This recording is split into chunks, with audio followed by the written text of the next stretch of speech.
तो कत्ल करके चले गए और हम बस उसके निशा ही ढूंढते रह गए। आज की क्राइम कथा की कहानी कुछ ऐसी ही है। कोई घर में घुसता है और दो लोगों की हत्या कर देता है और हत्या कर चला जाता है। घर में मौजूद दो लोग रहते हैं जिनको कुछ पता ही नहीं चलता। क्या यह संभव है कि अगर कोई घर में घुसे और किसी की हत्या कर दे, चोट लगने के निशान भी हैं, चिल्लाने के आसार भी हैं, लेकिन किसी को कुछ पता नहीं चलता? तो आप कह सकते हैं कि यह हत्या या तो किसी भूत ने की होगी या जिन्न ने, जो लड़की का गला रेत देता है, उसके नौकर को मारकर छत पर फेंक देता है और किसी को कानो कान खबर नहीं होती है। असल में इस मौत की असली सच्चाई क्या है, आज तक ये बात रहस्य बना हुआ है। लेकिन मीडिया ट्रायल और कोर्ट रूम में कभी कभार माँ बाप आरोपी साबित होते हैं, तो कभी मरने वाले दोनों लोगों के बीच शारीरिक संबंध की बातें भी सामने आती रहती हैं। चलिए अब आपको तथ्य और कोर्ट में सुनाए और पेश किए गए सबूतों के आधार पर इस कहानी पर थोड़ी रोशनी डालते हैं कि सच्चाई आखिर क्या है, क्या हो सकती है। मैं हमेशा की तरह इस वीडियो में भी यही कहूँगा कि सच्चाई क्या है, यह फैसला देने का काम तो न्यायालय का है। मैं आप तक ये क्राइम कथा को जो सुना रहा हूँ, ये मीडिया और पुलिस रिपोर्टों के आधार पर बताता हूँ। नमस्कार, मेरा नाम है राजकुमार पाल और आप देख रहे हैं सनमार्ग का डिजिटल प्लेटफॉर्म। ये कहानी आज से तकरीबन 17 साल पुरानी है। राजधानी दिल्ली के पास नोएडा के जलवायु विहार के फ्लैट नंबर L32 में रहने वाले राजेश तलवार दंपत्ति की एक कहानी है। दरअसल राजेश तलवार की 14 साल की बेटी आरुषि तलवार और उसके नौकर हेमराज की हत्या 15-16 मई 2008 की रात दरमियान कर दी जाती है। आरुषि के कत्ल की जानकारी 16 मई 2008 की सुबह उस समय होता है जब उसकी घरेलू सहायिका, यहाँ पर घरेलू सहायिका कुछ जगहों पर इसलिए सब यूज करते हैं क्योंकि आजकल ये ट्रेंड बन रहा है, क्योंकि एक्चुअली वो नौकरानी को ही घरेलू सहायिका या सहायक कहे जाते हैं। तो जब घरेलू सहायिका यानी कि नौकरानी जब उसके घर आती है तो वो जैसे ही आरुषि का कमरा खोलती है तो कमरे में देखती है कि एक डेड बॉडी पड़ी हुई है और वो किसी और की नहीं, आरुषि की होती है। और वो लाश को देखकर बेडरूम से दौड़कर चीखती हुई निकलती है और मालिक मालकिन के पास पहुंचती है। राजेश और नूपुर के दरवाजे पर दस्तक देती हुई चिल्लाती है कि बेबी का डेड बॉडी पड़ा हुआ है, उसे किसी ने मार दिया है, वो अचेत पड़ी हुई है। आरुषि के पिता का नाम राजेश तलवार था और मां का नाम नूपुर तलवार। इसके बाद इस घटना की जानकारी मीडिया में आती है। मीडिया में सबसे पहले यह खबर आती है कि आरुषि की हत्या उसके नौकर हेमराज ने कर दी थी और हत्या करने के बाद वो नेपाल भाग गया था। इसी के बाद पुलिस जब तफ्तीश करती है तो एक दिन के बाद नौकर हेमराज का शव राजेश तलवार के पड़ोसी की छत पर बरामद होता है। अब कहानी फिर से दूसरे मोड़ पर ले लेती है। अब तक ये मामला डबल केस मर्डर का बन गया है। अब कुछ घंटे पहले तो जिसे नोएडा पुलिस कातिल समझ रही थी, वो ये समझ रही थी कि ये तो हत्या करके नेपाल भाग गया। अब वो तो खुद ही पीड़ित निकल आया, उसकी हत्या खुद कर दी गई।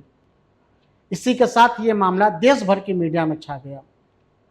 नोएडा पुलिस अब सवाल उठने लगे थे। नोएडा पुलिस पर सवाल उठना लाजमी है क्योंकि एक के बाद एक 2 हत्याओं का खुलासा हुआ था। ये मामला सुर्खियों में आ गया। नोएडा पुलिस के ऊपर बहुत ज़्यादा दबाव आ गया। इसी जांच के दौरान हत्या के 2 दिन बाद तकरीबन 18 मई 2008 को पुलिस ये खुलासा करती है कि आरुषि की हत्या सर्जिकल ब्लेड से की गई थी।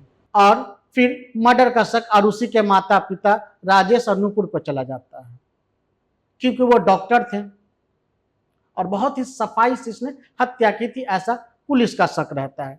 23 मई 2008 को नोएडा पुलिस ने आरुषि के पिता राजेश तलवार को इस डबल मर्डर के केस में गिरफ्तार कर लेती है। तब मीडिया में खबरें छा जाती है कि आरुषि और हेमराज को आपत्तिजनक स्थिति में देखने के बाद उसके पिता राजेश तलवार ने ही दोनों की हत्या कर दी थी, जिसमें उनका साथ उनकी पत्नी नूपुर तलवार भी देती हैं। आरुषि हेमराज हत्याकांड की इस कहानी में 2 वर्जन हैं। आज ये पहला वर्जन मैं आपको बताता हूँ। यहाँ दोनों वर्जन का आधार जो है वो कोर्ट में और मीडिया में भी खूब चला है।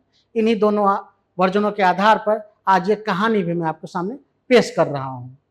सबसे पहला वर्जन जो चर्चित में है वो ये है कि सुबह से पहले 15 मई की रात राजेश तलवार ड्रिंक लेने के बाद अपने बेडरूम में जाते हैं।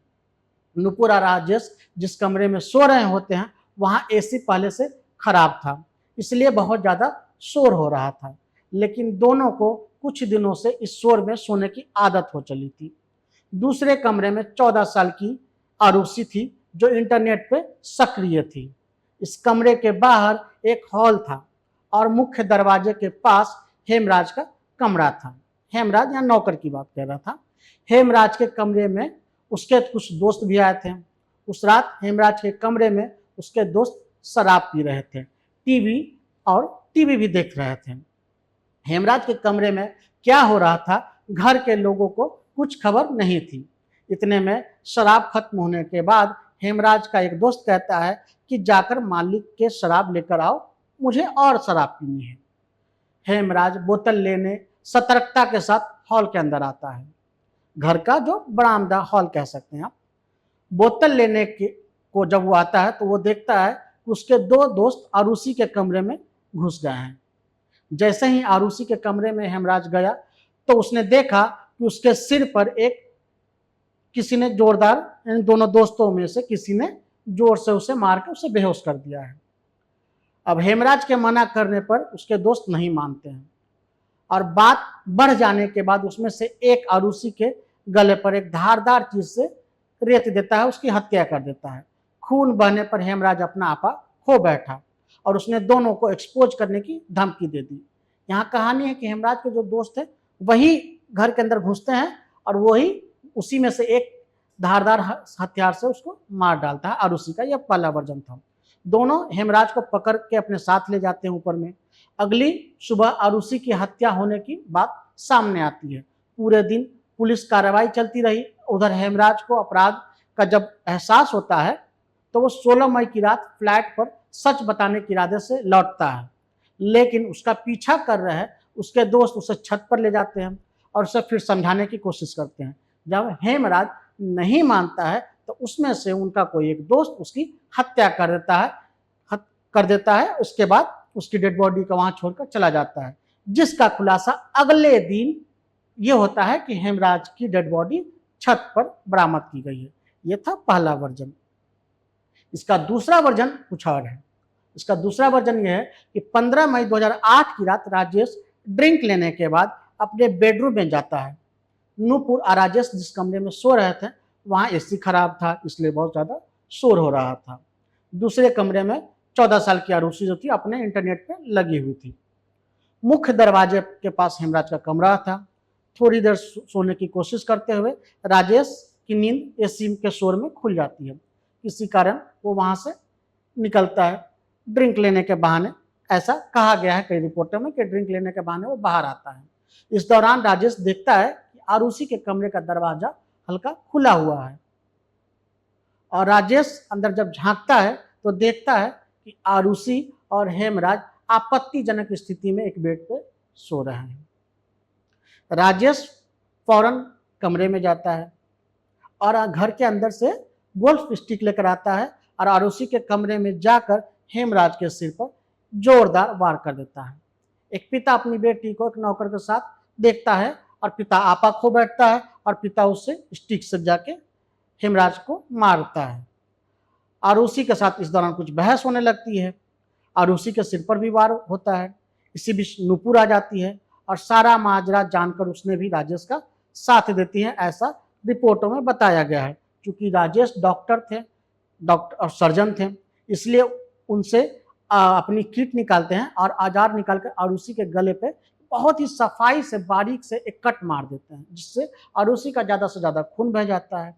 हेमराज की लाश राजेश और नूपुर घसीट कर छत पर ले जाते हैं और फिर धारदार औजार से राजेश ने हेमराज को भी मार देते हैं, ऐसा आरोप है। और वो वापस घर में आकर इस पूरे मामले पर गौर से सुबह में क्या रणनीति बनाई जाए, कैसे पुलिस को बताया जाए, इस पूरे थ्योरी को बनाते हैं। ये था इनका दूसरा वर्जन। मैंने तो आपको अभी बताई जो उसी आधार पर जो दूसरी कहानी बताई उसी आधार पर पुलिस क्या करती है कि 23 मई 2008 को राजेश तलवार को गिरफ्तार कर लेती है।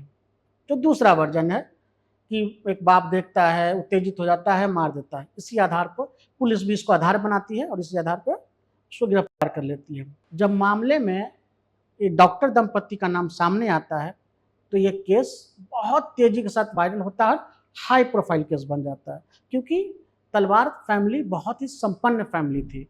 नोएडा के ठीक ठाक पैसे वाले में गिनती होती है, मतलब इतना ज़्यादा नहीं, लेकिन एक अच्छी खासी फैमिली है। प्रशासन के साथ साथ सरकार पर भी इस केस का दबाव बढ़ जाता है। तब की तत्कालीन सरकार मायावती की थी। मायावती की सरकार क्या करती है कि 1 जनवरी 2008 को इस पूरे मामले की जांच को सीबीआई को सौंप देती है। जांच जब शुरू होती है तो सीबीआई ने भी पुलिस की ही थ्योरी को आगे बढ़ा देती है। वो कुछ केस नहीं, पहला जो आता है उनके पास, जो उसको ये लगता है कि ये पुलिस ने सही रिपोर्ट बनाया है। आरुषि और हेमराज के कत्ल में राजेश तलवार को वो गिरफ्तार कर लेती है सीबीआई। फिर उन्हें संदेह के आधार पर छोड़ भी देती है। फिर शक के आधार पर 3 नौकरों को गिरफ्तार किया जाता है, पकड़ा जाता है, हिरासत में रहता है। फिर 29 दिसंबर 2010 को सीबीआई ने अपने मामले में अपनी क्लोजर रिपोर्ट दाखिल करती है, जिसमें नौकरों को वो क्लीन चिट दे देती है। इसी के साथ सीबीआई ने आरुषि का शक माँ बाप पर जताती है और कहती है कि नहीं, वही ही कातिल है, वही उन्होंने ही कत्ल किया है। इसके बाद क्लोजर रिपोर्ट को ही चार्जशीट मानकर मुकदमा चलाया जाता है। फिर जो सीबीआई ने रिपोर्ट पेश किया उसके आधार पर गाजियाबाद की सीबीआई कोर्ट ने आरुषि मर्डर के केस में 26 नवंबर 2013 को नूपुर और राजेश तलवार को दोषी मान लेती है और उनको उम्र कैद की सजा सुना देती है। इस सजा के खिलाफ आरुषि के माता पिता खुद को बेगुनाह बताते हुए इलाहाबाद हाईकोर्ट में चले जाते हैं, लेकिन इलाहाबाद हाईकोर्ट ने सीबीआई कोर्ट के फैसले को पलटते हुए राजेश तलवार और डॉक्टर नूपुर तलवार को रिहा करने का फैसला सुना देती है।